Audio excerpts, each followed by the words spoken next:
Менің есімім Қоныс Жанқожа. Қазақстан тарих пәні бойынша МИТ-4 тапсырмалары.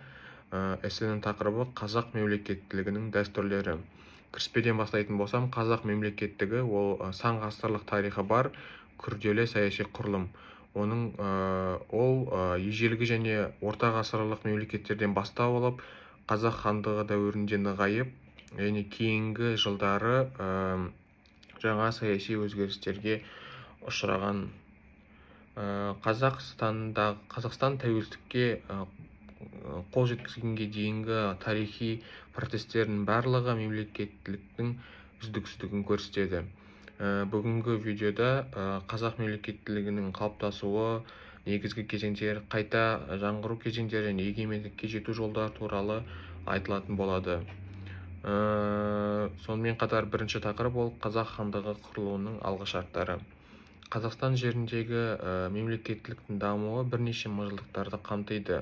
Алғашқы кезеңде Сақ, Ғұн, Қаңлы, Үйсін секілді тайпалар аймақтағы алғашқы мемлекеттік құрылымдарды құрған. Олар көшпелі мал шаруашылығына негізделген басқару жүйесін қалыптастырып, өзіндік билік құрылымдарын құрды. Және осы тайпаларға жекелен тоқталатын болсам, олар мысалы Сақ тайпалары біздің заманымызға дейінгі 7-3 ғасырларды қамтиды, және де олар Еуразия даласындағы алғашқы саяси бірлестіктердің бірі. Сақтардың Томирис патшайымы Ахеметтер империясының билеушісі екінші Кирді мен болған шайқаста жеңіске жеткені тарихта белгілі. Және бұл сақтардың мемлекеттілік дәстүрлерінің қалыптасқанын көрсетеді. Келесі тайпа ол ғұндар. Біздің заманымызға дейін 3-ші ғасыр, біздің заманымыздан 5-ші ғасырларда өмір сүрген. Олар Евразия тарихында үлкен ірі із қалдырған көшпелі империя болады. Бұл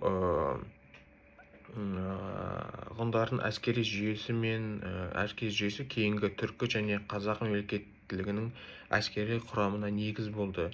Аттила басқарған ғұн империясы Рим империясына қауіп төндірген ірі державалардың бірі болды. Осы орта ғасырларда осы дәстүрлер жалғаса отырып, түрік қағанаты, Қарахан, Алтын Орда, Ақ Орда секілді мемлекеттер құрылды. Бұл мемлекеттер тек қазақ халқының қалыптасуына ғана емес, болашақ қазақ хандығының пайда болуына да үлкен рөл тигізген болатын. Олардың басқару жүйесі, экономикалық байланыстары, мәдениеті, әскери құрылымдары осының барлығы қазақ мемлекеттілігінің негізін қалады. Келесі тақырып қазақ хандығының құрылу тарихы мен территориясының қалыптасуы. 15-ші ғасырдың ортасына қарай Дешті Қыпшақ аумағында саяси қақтығыстар, дағдарыстар орын алды. Соның ішінде Әбілқайыр хан билігіне наразылық. Ол наразылық Керей мен Жәнібек сұлтандардың тұстарынан да пайда болып, олар өзінің жақтастарымен Моғолстан жеріне қоныс аударды. Осылайша Шу мен Талас өзендерінің бойында қазақ хандығы құрылған болатын. Осылайша 1465 жылы қазақ хандығы құрылады, және де бұл тек жаңа мемлекеттің пайда болуы ғана емес, бұл қазақ халқының этникалық тұтастықтың нығаюын білдірді.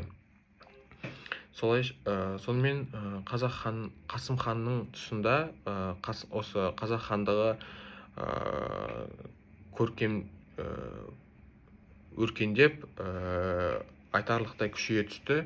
Осы Қасым хан тұсында қазақ халқы 1 миллионға жетіп, Қасым ханның қасқа жолы атты жинағын енгізіп, мемлекеттің басқару жүйесін жетілдірді. Сонымен қатар Хақназар және Тәуке хан жайлы, осы Тәуке хандар жайлы да айтатын болсам, осы хандар кезінде де қазақ хандығы көркейді, және де ішкі тұрақтылық пайда болып, көрші елдермен өзара дипломатиялық қарым-қатынастар орнаған болатын. Тәуке ханның 7 жарғысы жайлы айтатын болсам, ол 7 жарғы заңдар жинағын енгізді, және де ол қазақ қоғамының құқықтық жүйесін жетілдірді. Бұл заңдар болса, мемлекетті басқару құрылымын жүйелеп, билер институтының рөлін арттыра түсті. Осылайша қазақ қоғамының құқықтық мәдениетті қалыптастыруда Тәуке ханның реформалары ерекше маңызды болды. Тағы да бір хан туралы айтатын болсам, ол Абылай хан. Абылай хан ол қазақ хандығының ең көрнекті билеушілерінің бірі болып саналады. Ол 15-18 ғасырларда хандықтың аумақтық бір тұтастығын сақтау үшін дипломатиялық саясат жүргізіп, Ресей, Қытай, Жоңғариямен өзара ауыр күрделі қарым-қатынастар орнатты. Абылай хан тек бізге көшбасшы ғана емес, сонымен қатар реформатор ретінде елдің ішкі басқару жүйесін нығайтуға күш салды. Ол қазақ халқының саяси бірлігін қамтамасыз етіп, аумақтық тұтастығын сақтау үшін батыл шешімдер қабылдаған болатын. Келесі тақырып ол Қазақ КСР және оның дамуы. 1920 жылы Қазақ АКСР құрылып, ол Қазақстан кеңес одағының бір бөлігіне айналды. Бірақ 1936 жылы Қазақ КСР болып, одақтық республика мәртебесін алды. Бұл кезеңде Қазақстан ірі экономикалық және индустриялық өзгерістер орын алды.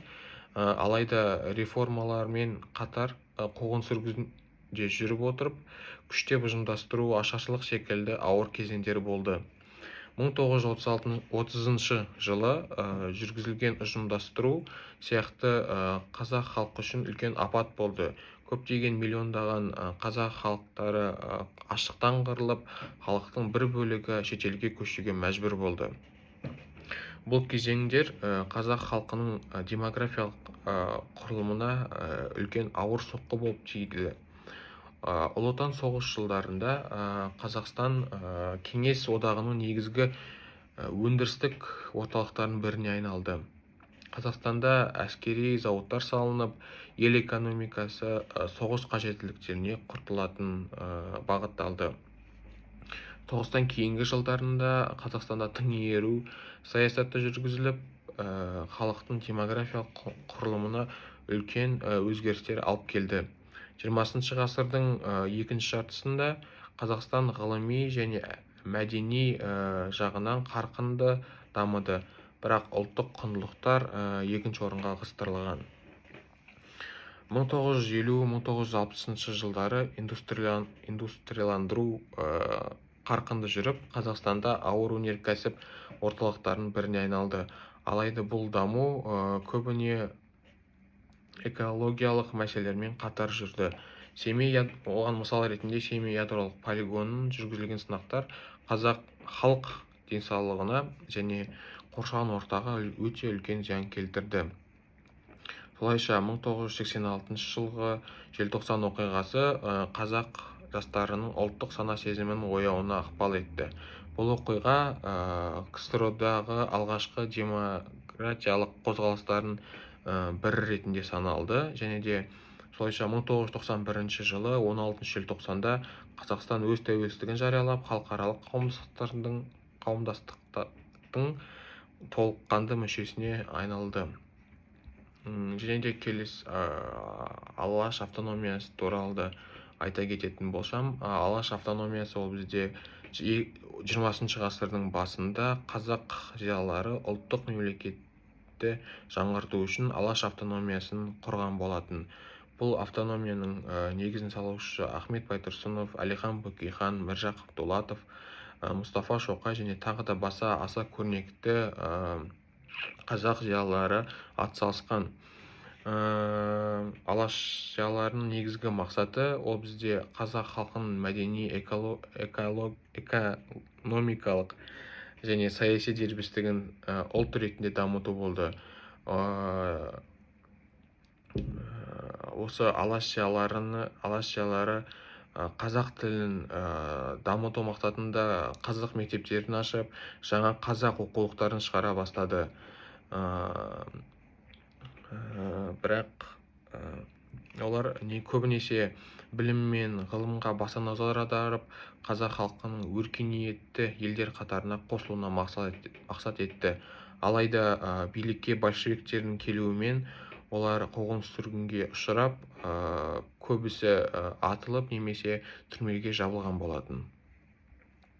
Енді қорытындылай келетін болсам, қазақ мемлекетінің тарихы бұл мемлекеттің үздіксіз даму үрдісі. Ежелгі және орта ғасырлардағы мемлекеттер оның іргетасын қалап, қазақ хандығы ұлттық мемлекеттілікті қалыптастырды. Ал осы кеңестік кезеңдегі өзгерістер қазақ халқының саяси және де экономикалық дамуын өзгертті. Тәуелсіз Қазақстан бүгінгі күніде халықаралық аренада беделді мемлекетке айналды, және де экономикалық реформалар, мәдени өркендеу және саяси тұрақтылық елдің дамуына ықпал етті.